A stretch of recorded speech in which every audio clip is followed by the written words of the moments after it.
What is it that you can do to shift a learning experience from meh or downright boring to something that is exceptional and engaging? Stick with me until the end of our lesson today, and I will answer that question for you as well as share some strategies that you can implement.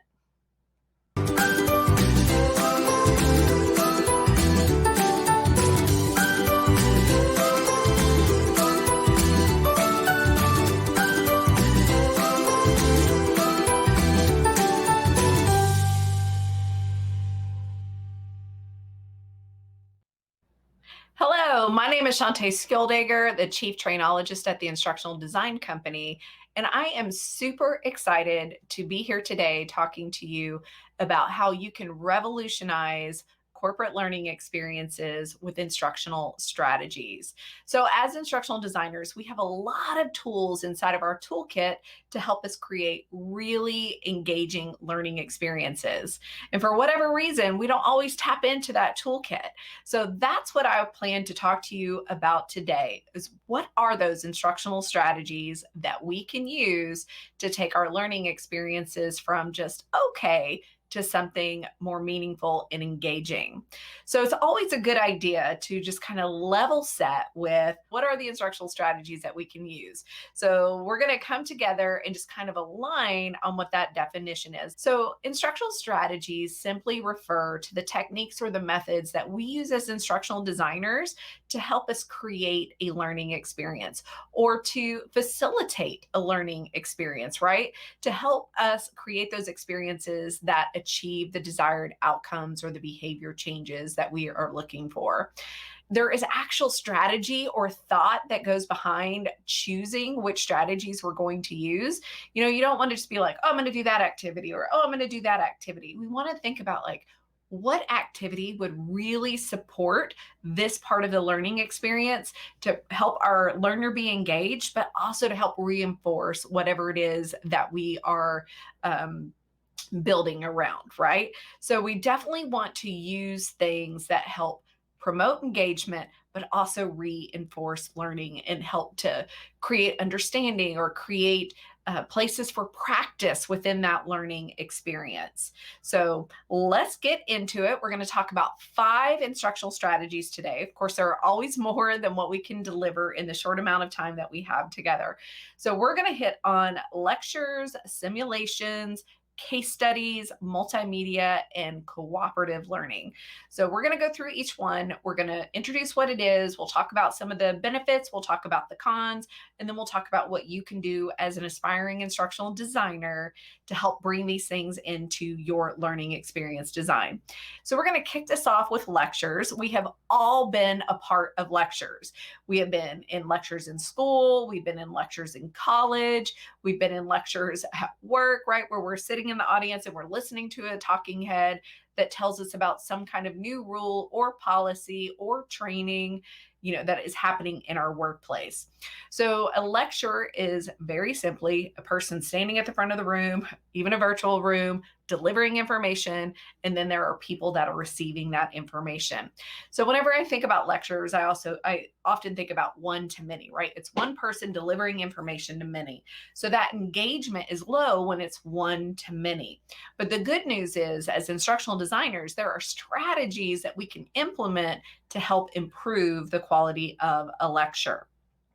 Our benefits are where we're going to start, though. So benefits are that they're easy to share, especially with a large crowd. How many of you have been in a lecture as small as 10? But also as big as 500, or maybe you've even been in an auditorium or at a conference or a convention and there are thousands in the room and somebody's standing at the front of the room delivering information. So it is very easy to use a lecture to reach a very large body of people or an audience. They're also flexible because you can do them live, you can do them virtual, you can record them, you can share them later. So there are a lot of benefits to using a lecture. And from an instructional design perspective, they're often the lowest lift, right? Because a lot of it is just about the content that the facilitator is sharing. And then our instructional design work comes in the form of the strategies that we are bringing into this. Now, one of the cons of a lecture is that, they have a bad rap. They can be boring. We've all seen the visuals of there's that facilitator at the front of the room and there's people on their phones, there's people answering emails, there's some that are just sleeping, right? So lectures can be just pretty boring depending on what the situation is. But a really dynamic facilitator, or a lecture that's pulling people into that conversation, that can really change things up. So let's talk about how, as aspiring instructional designers, we can kind of shift things to make it better. Now, you have probably participated in one of our accelerated ID sessions before, where we talked about need to know content, nice to know content, chunking information. So that's going to come back up here, right? So with a lecture, one of the things that we can do to take that from meh or boring to something that's more engaging and enjoyable is to take that lecture and chunk it. And what I mean by chunk it is to cut it into segments. So let's say, for example, I have a 1-hour lecture that I'm going to deliver. So I've got 60 minutes. Let's say that I divide that into 5 chunks. So that gives me 50 minutes of content that I'm going to deliver as a lecture. Now, that gives me 10 more minutes for different activities, right? So let's say a minute chunk, and then I follow that with a 2-minute activity. Then I've got another 10-minute lecture chunk, followed by another 2-minute activity, followed by another 10-minute chunk that has a 2-minute activity. And I repeat this cycle until I've gotten through all of that content, right? So maybe I have to trim it up a little bit to lose 10 minutes, get rid of some of that nice to know and just focus on that need to know. Or maybe it has to be an hour and 15-minute lecture where I'm breaking it up like this. But this is one strategy that we can use as instructional designers to make that less boring. You get some information delivered, maybe it's 5 minutes. It was the micro or the nano lesson that I was thinking of that we did 4 to 6 weeks ago, if you want to go back and look at chunking content. So chunk it into a smaller segment and pair it. Then it's also a good idea to mix it up, right? So what I'm talking about mixing it up is I don't have to be the only deliverer of content. So I can mix it up by bringing in another facilitator virtually or in person, or maybe I'm doing a lesson on customer service and I say, hey, let's watch a video of this customer service experience.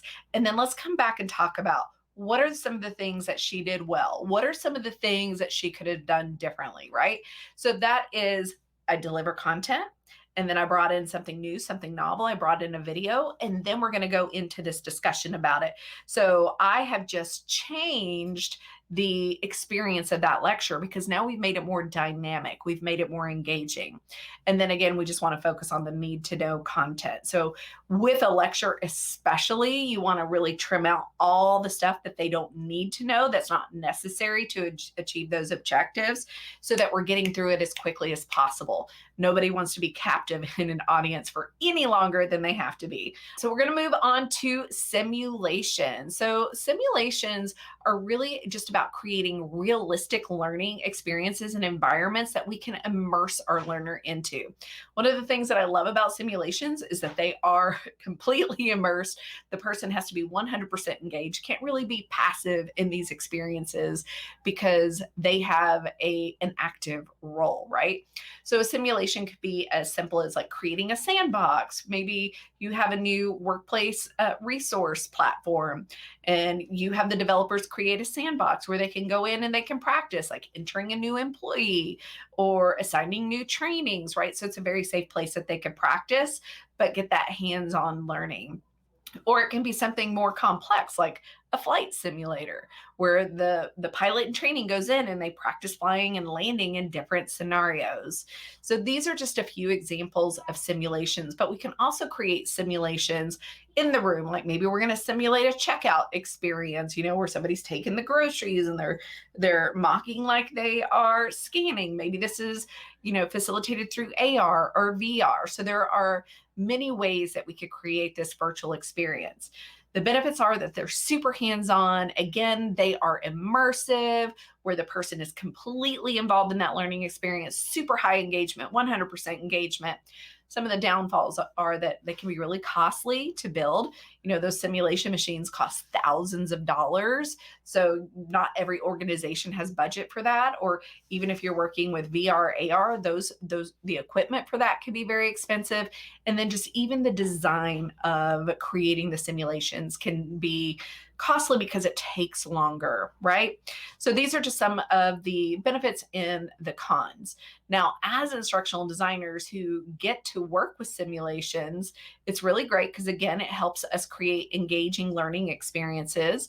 And we can even make it more engaging by pairing that simulation with some content, right? So just like we talked about with lectures where we gave information and then we followed it by an activity, we could do something similar here with our simulations. Maybe there is a short lecture followed by a simulation. Maybe there is an e-learning lesson or an in-room lesson followed by practice in the simulator, right? So there are many things that we can do. Now, whenever we're setting this up, it is important that we set clear goals for this, because this isn't just about fun or like trying something new and novel. There needs to be a strategic goal behind doing this, because again, these things can be costly and time consuming. So we want to know exactly what it is that our learners are expected to do, but they also need to know what's expected of them. So if we're creating a simulation about how to de-escalate a situation with a coworker or a customer who is irate, then we want to be very specific about what the goal is in that simulation so that our learner can work towards achieving that goal, no matter what we're throwing at them in that simulation. Next up, we have cooperative learning. And to me, the name kind of describes itself, right? So this is where learning is happening in a group where people are cooperating, they're collaborating, they're involved on a small project. It could be a group discussion, it could be problem solving, it could be a case study, it could be building something, planning something, creating a map about something. So it's just them coming together and learning together. And one of the things that I really like about cooperative learning is that it meets the need of our human desire for social learning, and it also creates a safe place for us to learn together because we're not all on our own.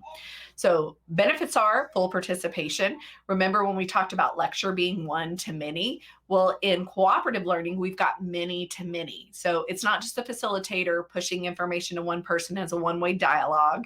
It is many that are discussing, so that dialogue is going back and forth. So by its nature, it engages more people at one time than a lecture would do. So it's a really great strategy for us. And if we have a huge group that we are working with, it also creates smaller learning circles within that bigger group so that there can be relationship building, networking, team building, safety in the small groups, but also pulling more people in. It's much harder to hide in a group of 5 and keep your head down than it is to hide in a group of 50. So cooperative learning is really great in these ways. Now, again, another downfall, or as with all of these strategies, there are downsides to these. As instructional designers, this takes more planning, more prep for us. We have to create instructions for the facilitator, and we have to create instructions for the participants. We might need to create handouts or manipulatives or resources for the participant to rely on. And then we've got to get really detailed in our instructions for our facilitators. So this could take a little bit more time for us because the setup is a little bit more, but the benefits are really great because we're really getting maximum engagement in these settings. Again, if you have questions as we're going through this, please be sure to drop those into the comments. All right, so the way that we really set this up for success is, like we've already said, provide clear directions. We can also make these fun, right? So because we're putting people into small groups and there's safety in numbers, you're not just out there on your own. We can create some fun challenges. Like maybe we set up a little bit of competition. The first group to come up with X ways to solve our overuse of printing, or the group to come up with the most unique way to solve our customer service challenge. we can create some fun interactions here, so they're safe in the group, but they're competing with the rest of the group and they're still learning, right? So we can have some fun with that. And then we can even use time as a strategy in cooperative learning. So maybe we limit time, we add pressure by saying, you know what, you've got 3 minutes to do XYZ. So people have to be hyper focused to do that thing in that short amount of time and as a group. So maybe they have to come up with something, they have to align on it, and maybe they need to come up with like a quick way of presenting that back. So we create some pressure, some urgency by using time. Then we have case studies. So I love case studies, or I love a good case study. But a case study is when we present our learners with a real or hypothetical situation that represents something real in their work environment. And we ask them to analyze it, to problem solve it, to fix it, to come up with an alternative solution. So we really get them immersed in thinking about that experience. So again, the benefits are that this really hits on some of our adult learning theory. So if you caught our Instructional Design Essentials Accelerated ID episode a few weeks back, then you might remember that we talked about Malcolm Knowles' Principles of Adult Learning, where he talks about you want to give them a problem to solve, and we need to let them know how this is relevant to them, right? By making it real world application. So case studies are great because they really hit on that. They hit on our need as adult learners to noodle on something, to explore it, to discuss it, to argue it, to debate it. But it's relevant because it's relevant to the work that we do. Now, a downside can be is if you don't put a lot of thought into a case study, you kind of just treat it like an afterthought, like, oh crap, I forgot to do that case study. Let me whip up something real quick. Then, you might totally miss the mark on it. It might be cheesy. It might be a little bit too cliche, or maybe it's so low level and you needed something more advanced. So you're like, what's the point of even doing this, right? So we have to be very thoughtful with our case studies and what we are choosing to use. So we want to make sure that we pick things that are real. And the way that we can make sure that we're picking things that are real is by go out and talking to the frontline people that are interacting with this. Bring in the learners and ask for their input. It's one thing to get input from our key stakeholders who are like, oh, Shawntay, I need this training on customer service for my customer service agents. Okay, great. What do you need? Well, I need this, this, and this. That is all valuable. But if I went and I sat down with that customer service agent, or maybe 3 or 4 of them, and I said, okay, give me your top 5 issues that you encounter in a day, and they tell me what those are, like, maybe one of the issues is that they're getting the same complaint because whenever they click on a link on the website, it's taking them to something else. Or maybe, they can't find it because it's not labeled the way that they expect it to be. So maybe those are things that we can then pull into our training experience to make sure that our customer service agents are calling that link exactly as it is named when working with their people that are calling in on the phone lines, right? So you want to talk to the people that are actually dealing with those things to help you create those customer or those case study examples. Do your best to paint a picture. And what we mean by that is bring in videos, bring in visuals to help engage our brain into what this environment might look like. And don't make your case studies passive. You want to make sure that you're asking your learners to take some sort of action around them. They have to evaluate and present. They have to analyze and come up with an alternative solution. They have to analyze and problem solve how to make this issue go away forever and present that back to the group. So those are just a few ways that we can pull in case studies and really make them meaningful in our learning experience. And then in this last one, we've got multimedia. So I always love working with multimedia because this is where I get to leverage the digital tools and bring those into my learning experience to engage my learner, right? So multimedia can include things like your slide decks, which I love the slide decks. Katie does an amazing job with creating our slides. So they're always fun because she like brings in color, she brings in graphics. I mean, if you're looking at this graphic right now, you see like that fun little graphic in the corner that's like showing social media and engagement, right? That's a good visual of multimedia. There are other things like videos, polling tools like using the Zoom poll or a Mentimeter poll that you can use in a live audience where people, text and answer. There are tools like Kahoot. There are many different digital platforms that we can bring in that fall under this multimedia category to help us engage the audience. Now, one big benefit of multimedia is that they can help us reinforce learning. So yesterday, while I was prepping for this session, I went out and just did a quick search about how multimedia can reinforce learning. And this one came up. This is from ABC Science.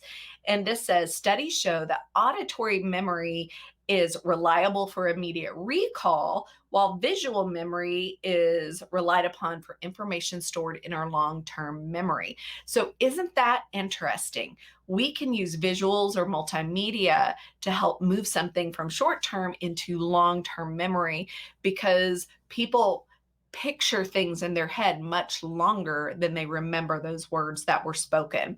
So I really love this quote from Nevada from ABC Science. So I thought this was a good one. So again, they reinforce learning, high engagement, right? You can create a snoozer or you can create something engagement simply through the multimedia that you use. So you could have that boring PowerPoint presentation that's a part of a lecture and people are sleeping in the room, or you can create something that's engaging by having enough white space on the screen, only putting bullet points that people, they're not able to read the full sentence and read ahead of you to know what you're going to talk about. You can bring in engagement things like having people drop stuff in the comments or asking them to click on a QR, like snap that picture of that QR code or answer this poll using Mentimeter or Zoom, right? Or, maybe they're using Poll-Ebb or Kahoot. So you can bring in some fun things for people to do. Now, again, like everything as a con, is time, right? Because it takes some time to think about, what would be a good tool to use here? But sometimes it's not just time, it's also money because some of these engagement tools also require money to pay for them. Some of them have a free option, like if it's less than 25 or it's less than 10. But how often are we in situations where we have such a small group? So it's important to also factor that in. Whenever you are using multimedia, though, you do want to use best practices. So there are best practices for slides, there are best practices for video, there are best practices for using polls. So you'd want to check on each of those to make sure that you're implementing those best practices, because when these tools are used incorrectly, then they can have the opposite effect, that can take it back to boring or frustrating. How many times have you been frustrated that you've been in a learning experience and somebody asks you to do something and you can't because the technology doesn't work? So you want to make sure you test it. You want to make sure that it works in your environment. If it requires internet, you want to make sure that there is good internet connection so that everybody in the room can do the thing that you're asking them to do. And it's also a good idea whenever you are working with multimedia that you incorporate a dual purpose. Maybe it's visual plus there is an action. Maybe it's visual and there's some audio that goes with that, right? So you're hitting the long-term memory and the short-term memory, or you're pulling the audience in through some type of engagement. So what I want to do now is I want to stop here and I want to see what your thoughts are. Are there any other instructional strategies that you would recommend? Are there some instructional strategies that you have found effective, that you have enjoyed?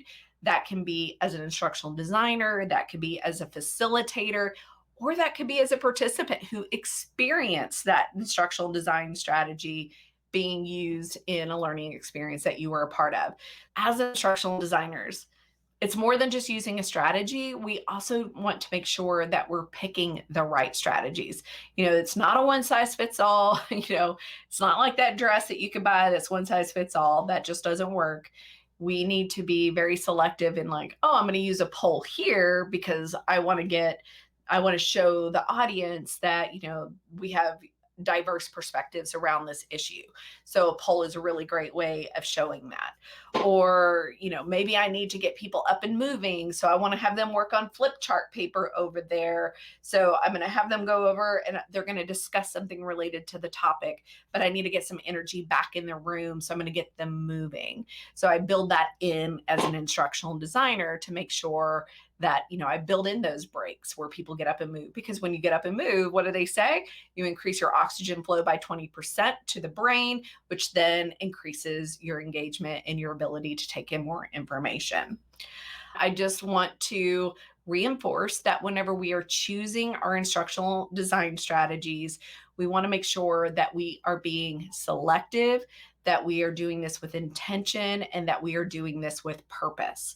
And the way that we can be intentional and purposeful is by making sure that we're assessing our audience, right? So if we're bringing in multimedia where we have people that are texting, from their device, we need to know that we have in our audience people who can do that. So if I'm facilitating a learning experience, somewhere where that might be a challenge, then I might need to choose a different type of multimedia where some people don't need to be able to text. So we want to be intentional.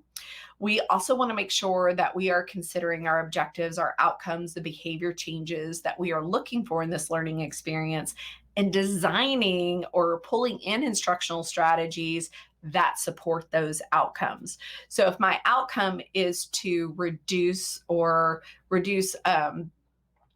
maybe I'm trying to reduce turnover in, I'm really focused on a KPI, not really an outcome, but in this example that comes to mind, let's say that I want to reduce turnover of my customer service agents. And the number one reason that my customer service agents tell me that they are quitting is because they don't feel equipped to handle the complaints.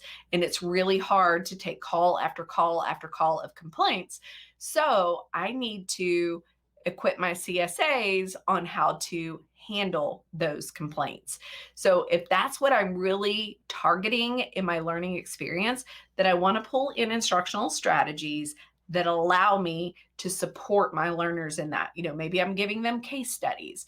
Maybe we're doing simulations or we're doing mocks, or maybe there's some sort of cooperative learning around that. So we've got to be really intentional with what we're choosing to pull into that experience to support the experience. It should always be additive in that way. And then, of course, we want to consider our content, right? Does this work for the content? Where does it fit in the content? Do I need to bring in some breaks? Do I need to, chunk this a little bit more? How do you add these ideas in the virtual class? That is a great question. So even in a virtual room, I can send people into a breakout to do a case study together. Maybe I create a playbook where I have the case study there. Maybe I build in like 4 minutes for them to read through that case study. And then I build in 10 minutes for them to discuss as a group how they would solve that particular situation.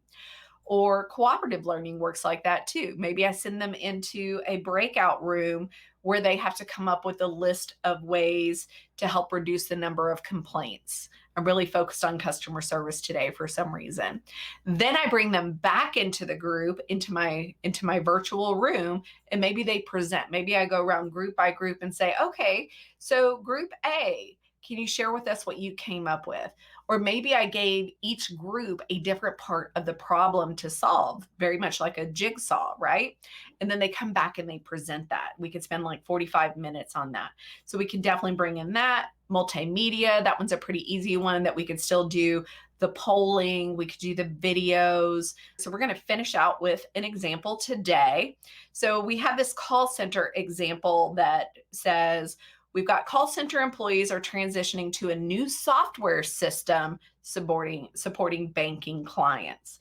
So our audience, y'all can read through this because I'm going to ask you here in just a second, what are some instructional strategies that you would bring in to help support a learning experience that we're going to create as instructional designers that support these call center associates who are going to be transitioning to a new software system. Okay. So they're call center employees, they're supporting a major bank, their background is in a totally different software, but they do have prior understanding of common client requests. So our objective that we're trying to support them in is to help them use the new software to complete some of the more common client requests. So content, we're going to give them demonstration of a new software, including a walkthrough of the important tasks that they're going to have to complete. Now, what are some other instructional strategies that we could bring in?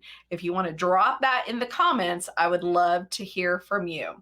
What could you bring into this learning experience to break this up, to give them space to practice, to simulate this experience, and get through this? Let's say we've got 2 hours, something like that.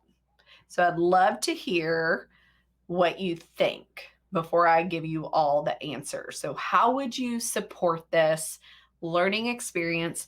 It could be one of the instructional strategies that we've covered today. It could be an instructional strategy that you have experienced before. It could be something that you've seen or heard about that you want to try but haven't done it yet. So you could drop that in. All right, so I see job aids, sandbox with role plays. Love those, Heather. I see provide a guidebook or a manual with current and future use. Yes. So those are some great instructional strategies for us to bring in. Simulations. Yes. Knowledge tests. Yes. All very good. So thank you for those. If you're looking for resources to support you with your instructional design goals, go check out acceleratedid.com to find our free resources there to help support your growth as an aspiring instructional designer. So thank you so much for sticking it out with me to hear how you could take that boring or meh training to something that is exceptional and engaging by being strategic with your instructional strategies, and for listening to all that I've had to share. See you soon.